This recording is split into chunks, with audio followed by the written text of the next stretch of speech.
જ્ઞાનની આંખો વડે ભગવાનને ઓળખવા.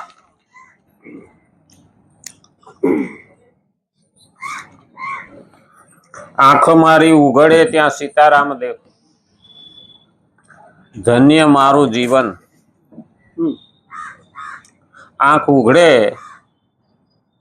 તો ભગવાન દેખાવો જોઈએ. ઘણાને એવું લાગે કે આંખ ઉઘડે ને ભગવાન ક્યાં જ દેખાય. હાય હોય ને હયાપીઠ ઉઠે ત્યાંથી હોય.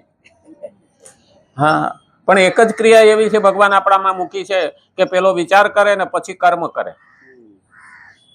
પણ આ સવારની ક્રિયા એવી છે કે પેલા માણસ ઉઠે અને પછી વિચાર આવે. પેલા આંખ ખોલવાનું કર્મ થાય અને પછી વિચાર આવે.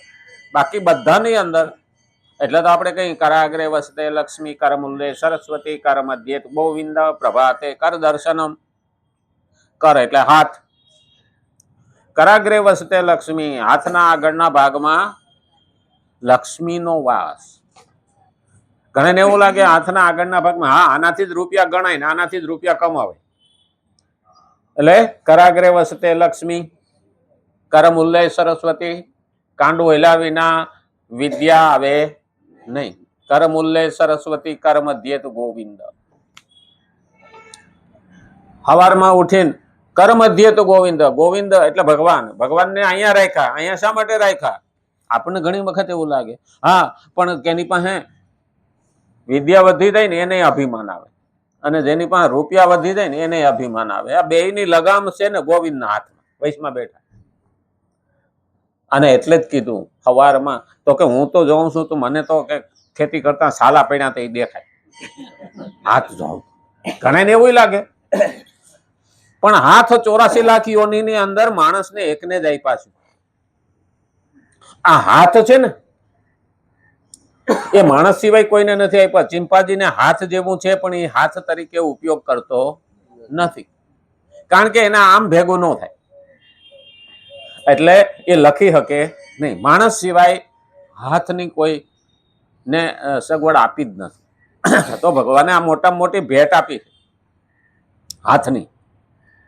તો ભાઈ કોઈને ભેટ આપી હોય તો એ ભેટ આપનાર યાદ આવે કે ન આવે? આપણે છોકરી હારે જાતી હોય ને તો તાંબાની ગોળી છે, હા પિત્તળનો હાંડો છે, આવું બધું આપતા પહેલા અને અભરાઈએ મૂકે. જોકે હવે તો અભરાઈ જ નથી રહેવા દીધી. પેલા અભરાઈ મૂકતા. દીકરી હવારમાં ઝાપડતી ઝૂપડતી હોય ને એટલે યાદ આવે આ મારી માસી આપ્યો એટલે માસી અહીં યાદ આવી. આ મારા મામાએ આપ્યું એટલે મામો અહીંયા યાદ આવ્યું. અહીં મામો દેખાય. તો આ ભેટની પાછળ પણ આ જ હેતુ. તો ભગવાને આ હાથ આપ્યો એટલે સવારમાં હાથ જોઈએ ને તો ભગવાન અહીં દેખાય. આ પ્રભુત્ય મને હાથ આપ્યો, બીજાને આપ્યો નથી. કોઈને મારવા આપ્યો નથી હો. પાછો કોઈ મારે ખરા. હા, દાન આપવા માટે છે, લક્ષ્મી કમાવા માટે છે અને લક્ષ્મી આપવા માટે, અર્પણ કરવા માટે. પણ આપણે તો ઘણી વખત એવું લાગે કે કરચરણ કૃતમ વાક કાયજમ કર્મજમ વા શ્રવણ નયનજમ વા માનસમ વા પરાધમ વિહિતમ અવિહિતમ સર્વમે તત્ક્ષમસ્વ.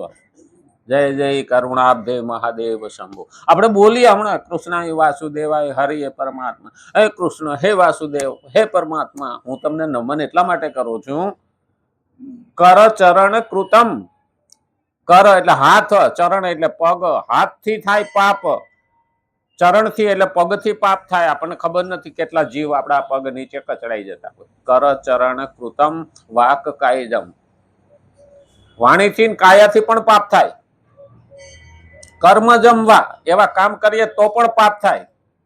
શ્રવણ નયન જમવા કોકની નિંદા સાંભળીએ અને ખરાબ વસ્તુ સાંભળીએ તો પણ એ પાપ થાય.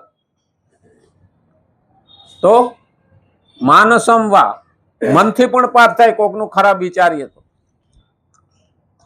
આ બધા પાપોમાં સર્વમેતગ વિહિતમ અવિહિતમ, જાણતા અજાણતા. ખરેખર શ્લોકની અંદર ભગવાને એટલું બધું કહી દીધું છે. કરચરણ કૃતમ વાક કાયજમ કર્મજમ વા શ્રવણ નયનજમ વા માનસમ વા પરાધમ. આ બધા અપરાધ છે.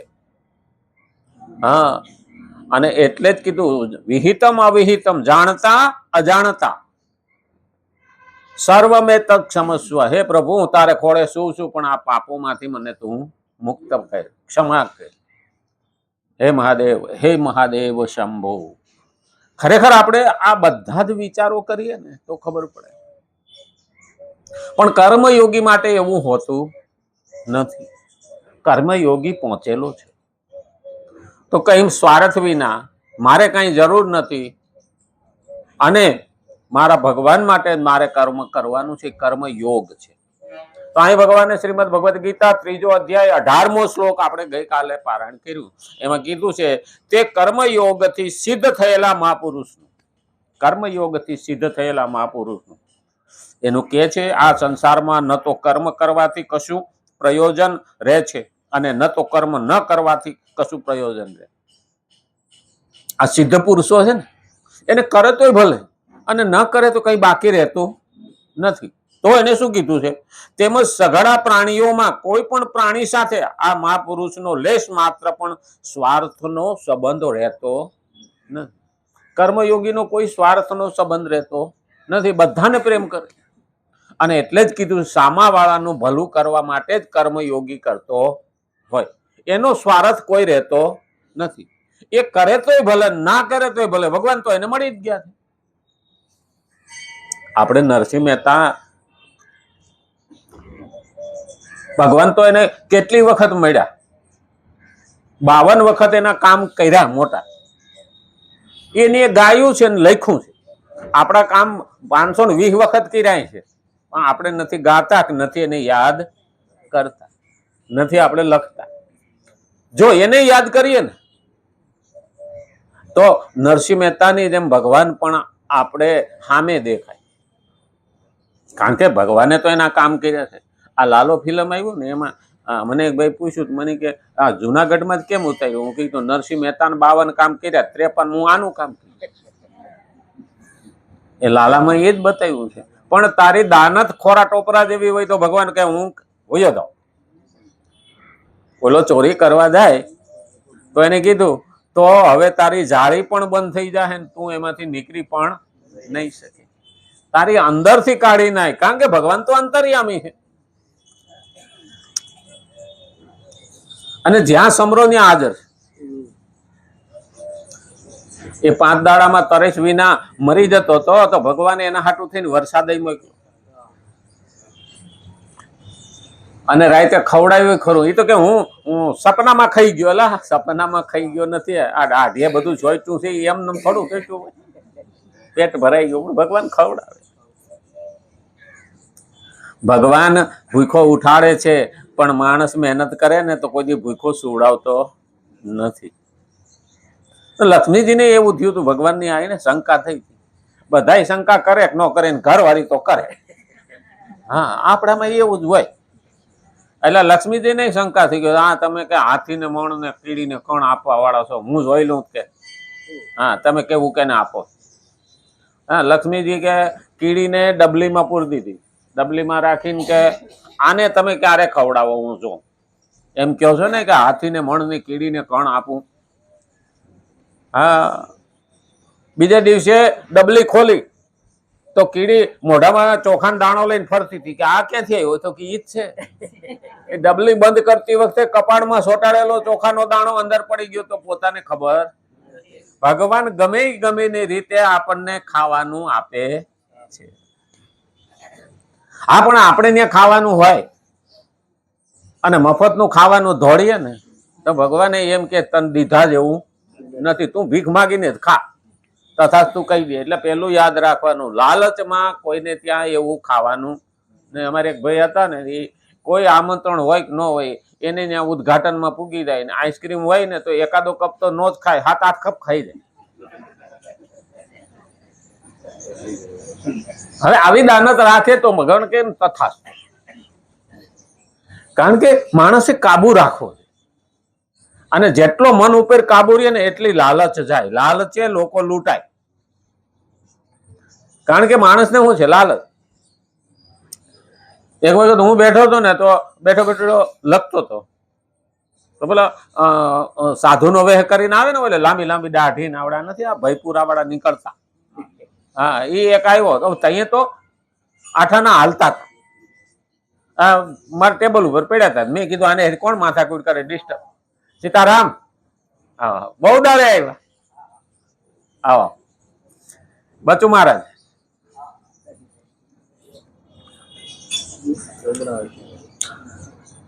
અને એ બચ્ચા કુદ દે આઠાના પડ્યા હતા. મેં એના હાથમાં મૂક્યા એટલે આમાં મુઠ્ઠી ખોલી બંધ કરી મુઠ્ઠી ખોલી હાથમાં ફોની નોટ નીકળી. મને કે તેરે પણ ભોળાનાથ પ્રસન્ન હો ગયે. હું એમ આઠાનામાંથી હોની નોટ થઈ ગઈ તો કે હા 500 रुपया दे दे बच्चा भोलेनाथ प्रसन्न हो गई. अच्छा ये 50 पैसे में 100 की नोट हुई तो क्या हाँ आठाना मत होनी नोट करी बोलो. मैं कीधु एक काम करो आ होनी नोट मूको અને 500 ની કાઢો ઈ તમારી માર ના જોઈ. મને કે એમ થોડુંક હોય કે 500 દેવા પડે. મેં કીધું જો આમ નોટું હોની નીકળતી હોય તો તું અહીંયા ધક્કો હુકામીને ખા. આ તું મદારી કહેવાય. હાથ ચાલાકી કરી હોની નોટું આમાંથી નો નીકળે તો એ તો તારા પાસે હશે ને એમાંથી કાઢી હાથ ચાલાકીથી. એ ઉભો થઈને વહી ગયો કે આની પાસે હાલ છે. આપણે લાલચમાં આવી જાય. હા હા હા આપણે ગામડામાં ન આવતા હોય ચુંદડિયા માગવા વાળા. હા અરે માજી છોકરાનો છોકરો કેવડો થયો 9 વર્ષનો 9 વર્ષ પછી જુવાન થઈ જાય ત્યાં તો માજી રાજી રાજી થઈ જાય. બોલ હવે 18 વર્ષનો જુવાન જ થાય પણ હુંપડું ભરીને દાણા આપે. હવે એમાં હું બોલી ગયો પણ આપણે છે ને એમાં ભરવાઈ જાય. પેલું યાદ રાખવાનું બુદ્ધિથી વિચાર કરવાનો. અને એટલે કીધું કર્મયોગ સિદ્ધ થયેલા મહાપુરુષનો આ સંસારમાં ન તો કર્મ કરવાથી કશું પ્રયોજન રહે અને ન તો કર્મ ન કરવાથી પણ કશું પ્રયોજન રહેશે. તેમજ સઘળા પ્રાણીઓમાં કોઈ પણ પ્રાણી સાથે આ મહાપુરુષનો લેશ માત્ર પણ સ્વાર્થનો સંબંધ રહેતો નથી. એને સ્વાર્થ હોતો જ નથી. ખરેખર જ્યારે બધાના બાબતમાં સ્વાર્થ વિના જોઈએ ને ત્યારે દયા આવે, કરુણા આવે, પ્રેમ જાગે અને ભાવ ઉત્પન્ન થાય અને પછી ભક્તિ સૌ. બીજાના સામે જોવાની દ્રષ્ટિ આપણી કેવી છે એ મહત્વનું છે. હવે દ્રષ્ટિ તો આમય ફરે ને આમય ફરે પણ દ્રષ્ટિકોણ બદલવો પડે. હા ને આપણે ગામડામાં કહેવત છે કમળો હોય એ પીળું જ ભારે. એનો છે દ્રષ્ટિકોણ છે.